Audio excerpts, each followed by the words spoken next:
Assalamualaikum warahmatullahi wabarakatuh. Di sini saya akan menerangkan sedikit tentang materi teori keadaan tetap atau stabil. Apa sih teori keadaan tetap itu?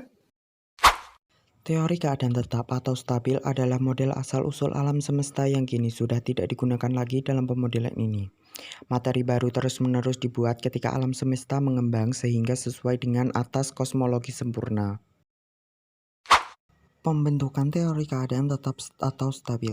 Terbentuknya teori keadaan tetap adalah menyatakan bahwa keberadaan di alam semesta ini pernah berubah, selalu beragam dalam hal rapat, massa, suhu, gravitasi, dan lainnya.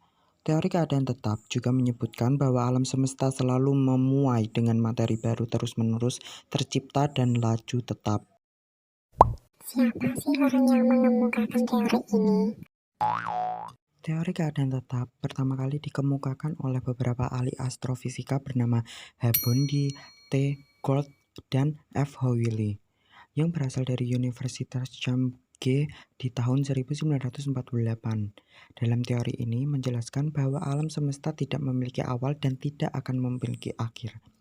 Alam semesta yang ada saat ini akan terus dalam keadaan tetap baik dahulu ataupun sekarang. Berdasarkan teori keadaan tetap dijelaskan bahwa materi-materi yang ada di alam semesta secara terus-menerus datang dalam bentuk atom hidrogen hingga membentuk sebuah galaksi lama yang terus bergerak menjauh kita dalam prosesnya.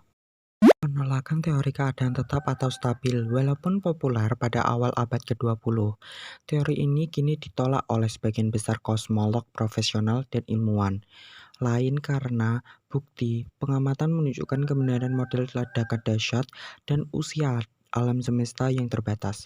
Bukti yang dianggap meruntuhkan teori ini adalah radiasi latar gelombang mikrokosmis yang diprediksi oleh model ledakan dahsyat. Apa sih alasan penolakan teori ini? Alasan penolakan teori keadaan tetap atau stabil.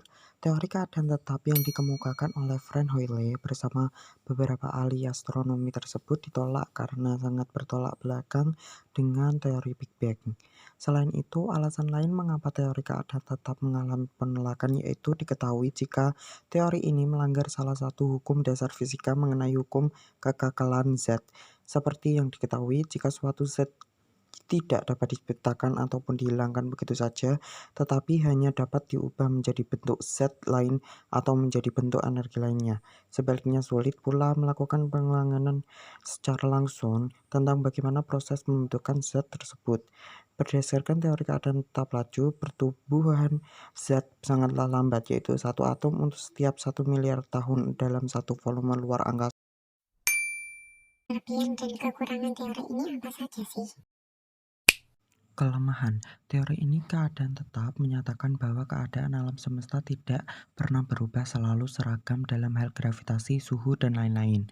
Tidak mampu menjelaskan mekanisme kelahiran materi baru secara terus-menerus, tidak bisa menjelaskan mengapa jagat raya mengembang.